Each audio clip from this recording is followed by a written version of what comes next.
1991. Bensonhurst, Brooklyn. Georgie Adamo was sitting inside a car directly outside his own home. He had grown up around the Mafia. His father had been connected to the Gambino family. After his father was murdered, one of the most powerful men in the Bonanno family had stepped into Georgie's life. Anthony "Old Man" Spero. Spero was not simply somebody Georgie knew. He was Georgie's godfather. And by the early 1990s, Spero was serving as acting boss of the Bonanno crime family. In the streets of Bensonhurst, that connection meant something. People knew who Georgie belonged around. They knew who his friends were. And they knew the young crew coming up around Bath Avenue. Paulie Gulino, Jimmy Calandra, Joey Calco, Tommy Reynolds, William Applehead Galloway. Young men who were committing burglaries, robberies, and drug crimes while moving closer to the Bonanno family.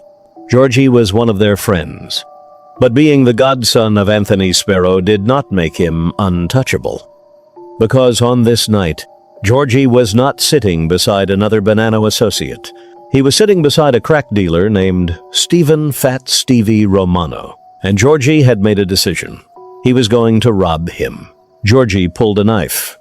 But something went wrong. Romano managed to take control of the weapon. Then the knife Georgie had brought to rob him was turned against him. One thrust went into Georgie's heart. The Mafia boss's godson died inside the car, outside his own home. Romano survived, and suddenly, one failed robbery had created a much bigger problem.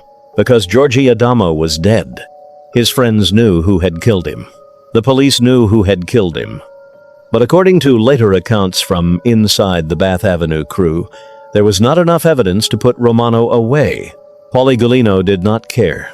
To him, this was no longer about why Georgie had gotten into Romano's car. It was about what happened afterward. One of their friends had been killed, and somebody had to answer for it. The crew began hunting Fat Stevie.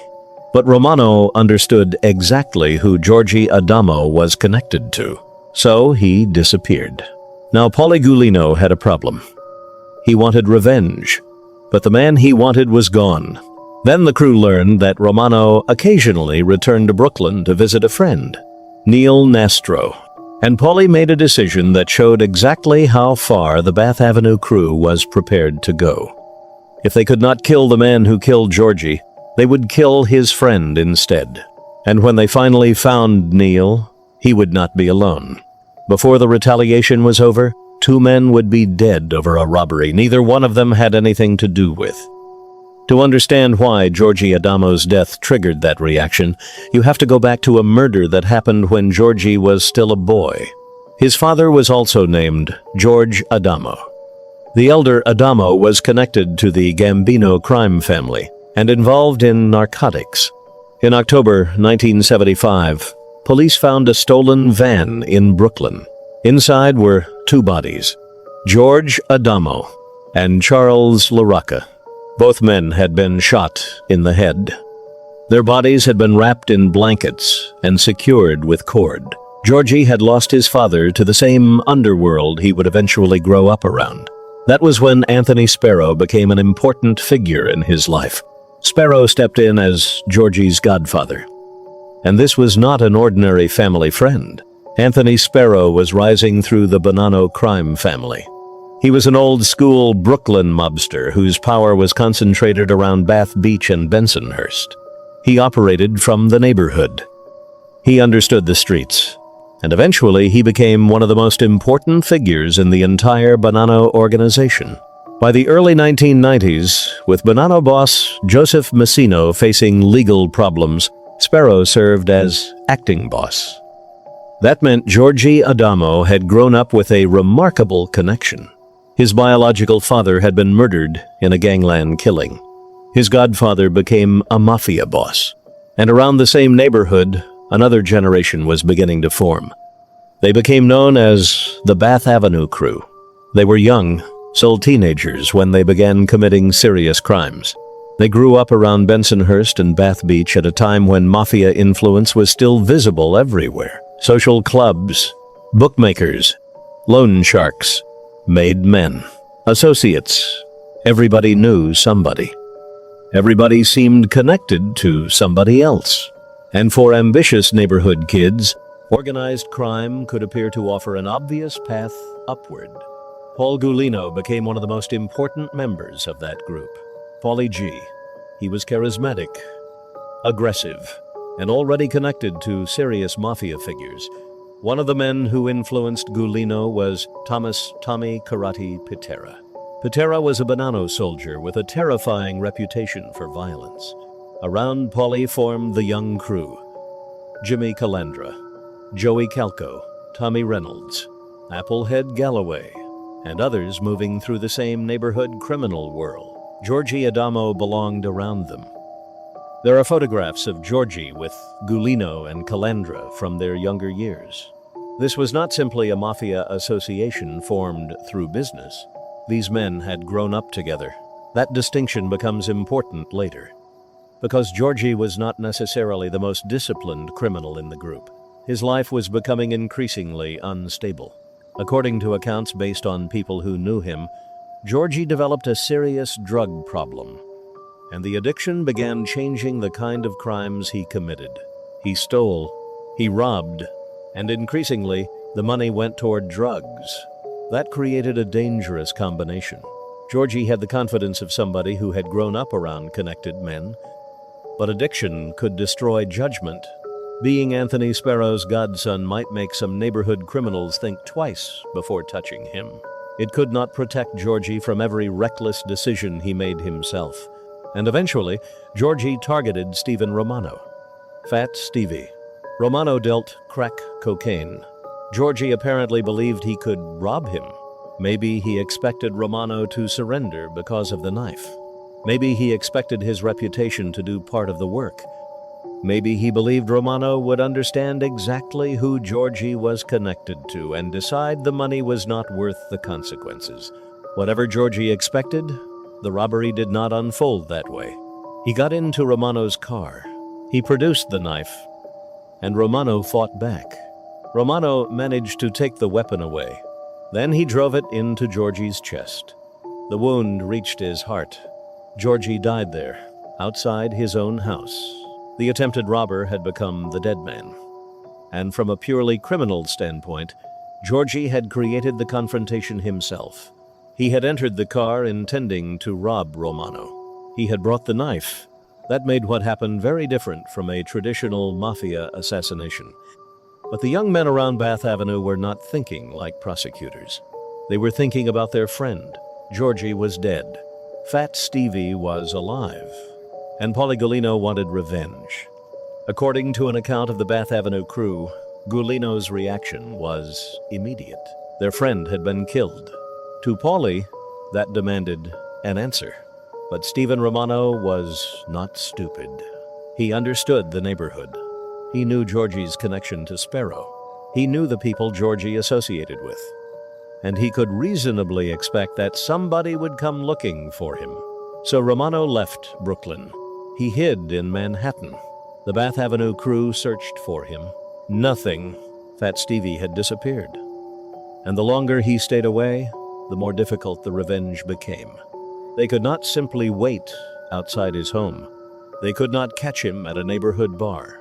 They could not approach him on the street. But Romano had not completely severed his connection to Brooklyn. He still had friends there. And one of those friends was Neil Nastro. Neil lived around 15th Avenue and Benson Avenue. He was involved in drugs, and importantly, he was connected to another organized crime figure, Georgie Goggles Conti. Conti was associated with the Lucchese crime family and would become a made member and eventually a captain. That connection created a problem. Killing some random neighborhood drug dealer was one thing. Killing a man attached to a Lucchese figure could create consequences far beyond Bath Avenue. This was where mafia politics mattered. Paulie Gulino and his friends might have been dangerous, but they were still young associates. They did not have unlimited authority. A murder could bring another crime family into the situation. And if Neil was formally under the protection of a Lucchese mobster, killing him could trigger retaliation. But the crew had information that mattered more to them. Fat Stevie occasionally visited Neil. That made Neil useful. If they watched him, maybe Romano would eventually appear. Then Paulie changed the plan. They could not get Fat Stevie, so they would kill Neil. Not because Neil had killed Georgie, not because Neil had participated in Georgie's death, because Neil was Fat Stevie's friend. It was retaliation by association. And it shows how quickly Georgie Adamo's failed robbery had transformed into something completely different. The original confrontation had lasted moments. Now men were planning a murder involving people who had never been inside Romano's car. The crew prepared. Jimmy Calandra would drive. With him were William Applehead, Galloway, Joey Calco, and Tommy Reynolds. They needed to get Neil into the open. This was the early 1990s, long before everybody carried a smartphone. Drug dealers and street criminals commonly used pagers. Beepers. You sent the number. The person receiving it found a telephone and called back. Or, depending on the arrangement, understood where he was supposed to go. The crew beeped Neil. They gave him a location around Bay Street and Cropsey Avenue. And Neil did exactly what they hoped. He came, but there was a complication nobody expected. Neil brought someone with him, his uncle. Now the crew had a decision to make. The target was not alone. They could abort, wait for another opportunity, try again later. Instead, the operation continued. Neil pulled over around Bay 8th Street and Cropsey Avenue. Calandra remained nearby in the getaway car. Tommy Reynolds and Joey Calco approached Neil's vehicle. Neil apparently had no idea what was happening. These were neighborhood faces, people connected through the same overlapping world. There was no reason for him to expect that Georgie Adamo's death had somehow become his death sentence.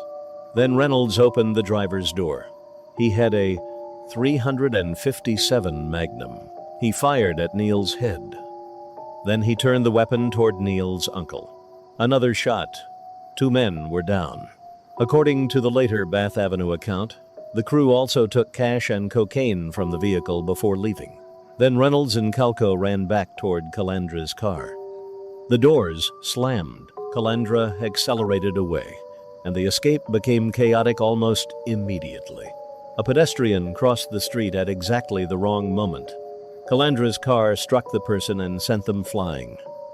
Inside the getaway car, the young men were racing away from a double homicide that had begun with a completely different killing weeks earlier.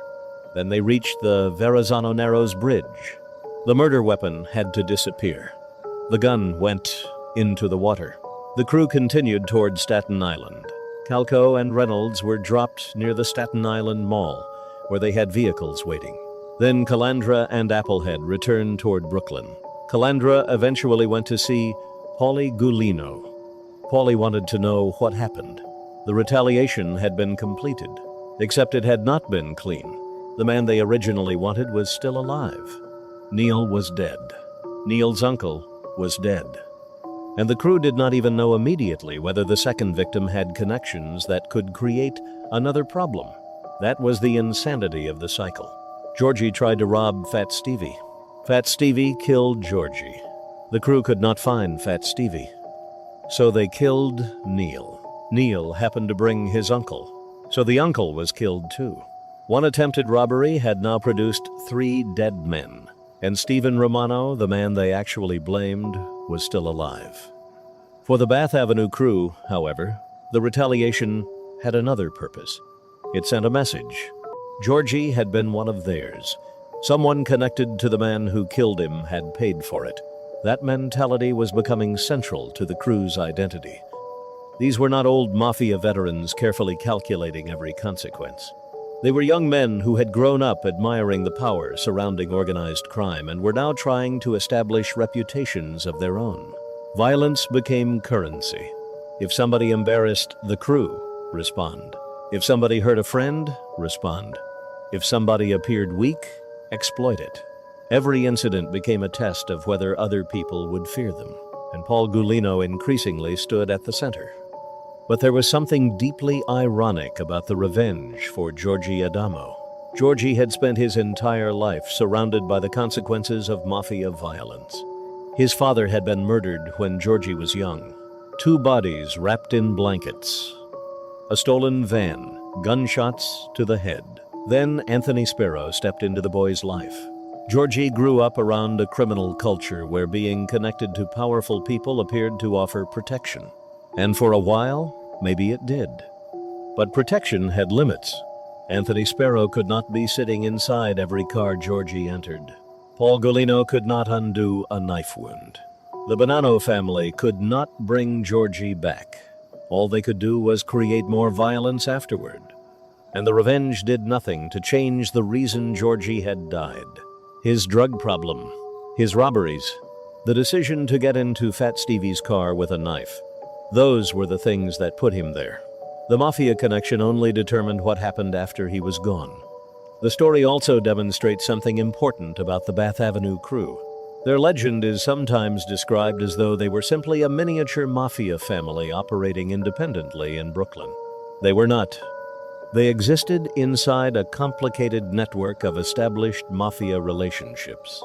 Paulie Golino had connections. Anthony Spero had enormous authority.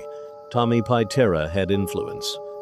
Other members of the crew were associated with different mobsters. And across the same neighborhoods were Gambino and Lucchese figures with their own associates. That meant every street dispute carried the possibility of becoming a Mafia dispute. Neil Nastro demonstrated that perfectly. He was connected to George Conte. Conte belonged to the Lucchese world. So when the Bath Avenue crew killed Neil, they had potentially created trouble with another family. The young men were playing in a system much larger than themselves. And eventually that system would turn on them, too. Paul Golino's own story would end violently. By the early 1990s, Golino had become increasingly ambitious. He wanted to become a made member of the Bonanno family. But his relationship with Anthony Spero deteriorated. The same Spero who had served as Georgie Adamo's godfather. The same powerful Bonanno figure around whom these young men had grown up. According to federal prosecutors, Golino eventually became a problem for Spero. In 1993, Paulie G. was murdered inside his Brooklyn home. The young man who had demanded revenge for Georgie was now dead himself. And years later, Anthony Spero would be convicted in federal court of ordering murders, including Golino's. The protection surrounding Bath Avenue had become another source of danger. Jimmy Calandra eventually cooperated with the government. Joey Calco also became a government witness. Men who had once committed crimes together began explaining those crimes to federal investigators. The crew that had seemed inseparable when Georgie died eventually fractured. Prison, murder, cooperation. Exactly the same forces that destroyed so many Mafia crews before them. And Stephen Romano? The man whose knife had started the chain reaction survived Georgie's immediate revenge campaign. That fact alone makes the ending stranger. The Bath Avenue crew had been so determined to avenge their friend that when they could not reach the killer, they murdered somebody close to him. Yet the original target escaped. It is difficult to find a cleaner example of how Mafia revenge could become detached from the original offense. Neil Nastro did not stab Georgie. Neil's uncle did not stab Georgie. Neither man had been sitting inside that car outside Georgie's house, but once revenge became about reputation rather than responsibility, that distinction stopped mattering. The crew believed somebody had to pay, so somebody did.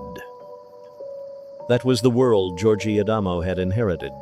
His father entered organized crime and was murdered.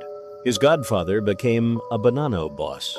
Georgie grew up around young men trying to become the next generation of mobsters. He had access to connections most street criminals could only dream about, but none of it saved him from the consequences of one reckless robbery. That is what makes Georgie different from many Mafia murder victims. There was no commission vote, no secret contract passed down from a boss. No elaborate betrayal where friends invited him to dinner knowing he would never leave. Georgie created the confrontation himself. He entered Fat Stevie Romano's car, intending to take something from him. He brought the knife. Romano turned it against him. And within moments, the godson of one of the most powerful Bonanno figures in Brooklyn was dying outside his own home. But Georgie's death did not stay inside that car.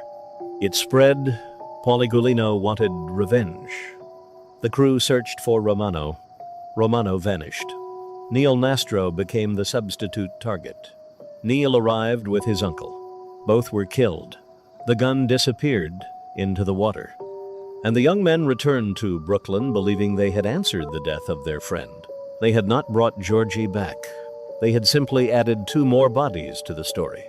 Years later, the Bath Avenue crew itself would collapse. Gulino would be murdered. Calandra would cooperate. Calco would cooperate. Spero would go to prison. The world Georgie had grown up believing was powerful enough to protect him would eventually destroy almost everyone around it. And it had started for Georgie years earlier with another knock at the door. 1975. Police came to his family home. His father was dead. Anthony Spero stepped into the boy's life afterward and became his godfather. 16 years later, Georgie was dead too. Not because somebody dared assassinate the acting boss's godson. Not because another Mafia family declared war. Not because Georgie betrayed the Bonannos. Because he tried to rob the wrong man. Georgie Adamo had grown up surrounded by some of Brooklyn's most feared mobsters. His father had been connected. His godfather became a boss. His closest friends were building a crew of their own. But when Georgie pulled a knife inside Fat Stevie Romano's car, none of those connections mattered. And after Georgie died, those connections did the only thing they still could. They made sure the killing did not end with him.